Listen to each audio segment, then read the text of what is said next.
Have you ever binge-watched a true crime docuseries? Heart racing as the credits roll, only to turn to your friends and spark a heated debate. That guy? Total psychopath. No, straight up sociopath. The back and forth drags on. Everyone's an armchair expert, until all eyes land on you, the one with the med school cred, to settle the score. Sound familiar? I remember that exact couch showdown after our latest obsession. I tossed out the textbook basics, but honestly, I hadn't paused to unpack the real divide myself.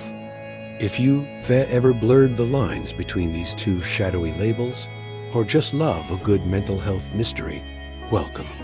Today, we're slicing through the confusion. Psychopath versus sociopath. What's the difference? Who's born this way?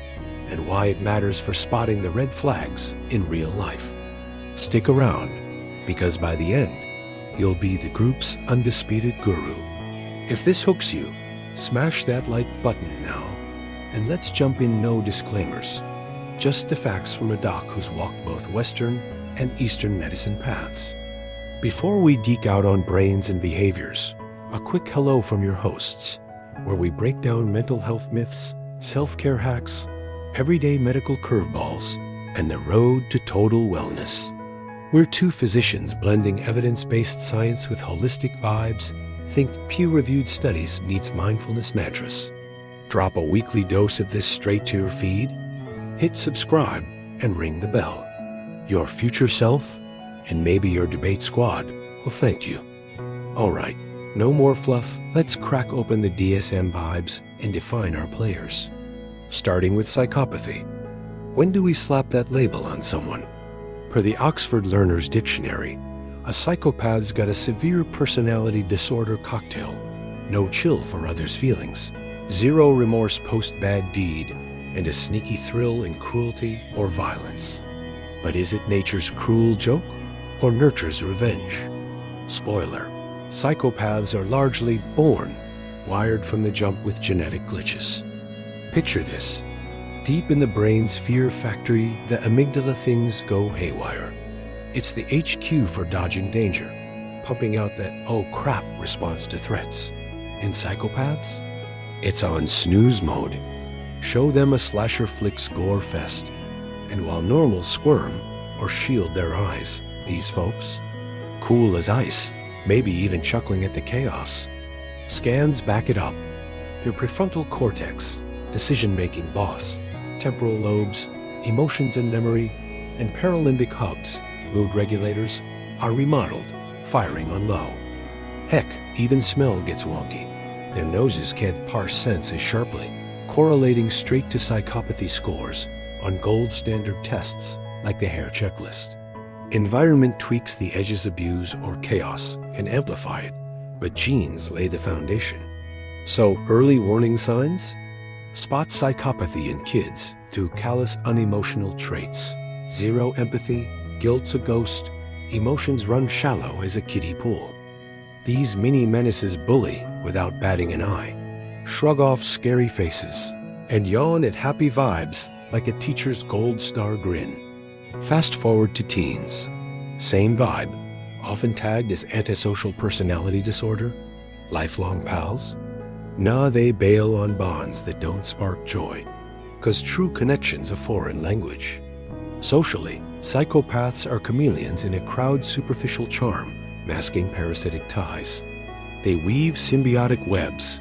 You scratch their back, they plot yours, but regret never crosses their mind.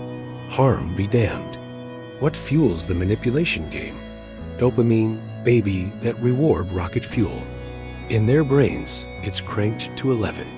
Receptors overload, turning control into a high-octane hit. Influencing you? Pure bliss, motivation maxed. Crime-wise, they're chess grandmasters. Low-risk, high-reward plots with escape hatches galore. No empathy means no second-guessing post-heist. Stats scream serial killer Central Think Ted Bundy vibes. But hey, not all doom. Kevin Dutton's 2013 Oxford study spotlights successful psychopaths thriving in cutthroat gigs. Cops, attorneys, docs, They flock there, mimicking empathy like pros to climb ladders. CEOs top the list power perks without the feels, earning trust through fake tears and fist pumps. Flip the script. Psychopaths crush with 100% hustle, eyes locked on upsides, ignoring pitfalls. That reward drive? It sparks relentless positivity extremes if plans flop. But hey, silver linings only? Downside? Attention's a firefly's short spans mimic ADHD. Boredom's the enemy. Mundane chats, tasks, ties. Poof, interest evaporates, ditching commitments mid-stride. Minds twist weirder. Wired odd, they drop bizarre bombs in convos, creepy hobbies, savage jabs, or zero fucks indifference that chills the room. And lying? Pathological prose, guilt-free spins to ego boost or puppeteer you. Fake remorse? Their Oscar reel? Treatment? Multimodal magic. Therapy marathons building skills. Family school community nets. Behavioral boot camps. Meds? Last resort for the unresponsive targeting impulses, not cures. That's psychopathy unmasked. Born bold, brain bent, and boundary blind. Now the flip side folks love to muddle. Sociopathy. Oxford nails it, a mental illness sparking aggressive, dangerous outbursts toward others. Key twist? Sociopaths are made, not baked in. Brain bangs or toxic turf, like neglectful parents, criminally cool peers, warped beliefs, or rough upbringings, forge the fire. Environment's the architect. They're products of their chaos. Conscience flickers, unlike psycho stone cold. They can feel guilt or remorse, even empathy glimmers. But it's whisper weak, drowned by impulse tsunamis. Close ties? They click sometimes, almost normal if you're in the inner circle. But flip the switch. Spur of the moment sins, zero risk radar. Agitated? Boom rage fueled violence, sloppy trails boosting bust rates. Careers? Periphery players drugs slinging over desk jobs, dodging deep dives or coworker chit-chat. Spotlight? Their kryptonite? Fixable? Meds, counseling combos tackle symptoms, impulse breaks, anger maps. But here's the rub. Many sociopaths ghost therapy, convinced they're fine. Docs hesitate on heavy scripts, mask the mess. Sure, but rebound risks real. Old habits haunt post-pill. Overlap alert. Both breed antisocial havoc, blurring lines, especially kid-era conduct disorder tags that morph differently over time. Crime styles? Psychos plot pristine. Sociopaths wing it wild. Careers? Psychos lead packs. Sociopaths lurk low. Socials? Psychos fake flawless. Sociopaths sputter sincere-ish. Media makes it pop. Jeffrey Dahmer from that Netflix gut-wrencher? Psychopath poster boy, meticulous murder blueprints. Bloodlust glee, empathy void.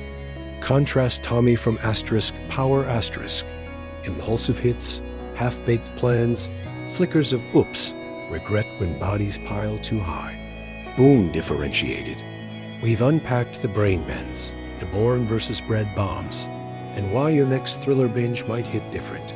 Favorite nugget? The dopamine high? Or that CEO psychopath flex? Drop it in the comments. Have you tangled with a real-life version? Or just spotted one in the wild? Thumbs up if this cleared the fog. And if you're craving more myth busts on mental mazes or wellness wins, subscribe now. We're your weekly dose of doc-approved deep dives. Check the screen for our top recommended vid on spotting toxic ties. It'll slot right in. Until next time, chase that healthy horizon, stay curious, stay connected. Peace. How to read anyone instantly. Nietzsche's 18 psychological truths. You already know more than you think.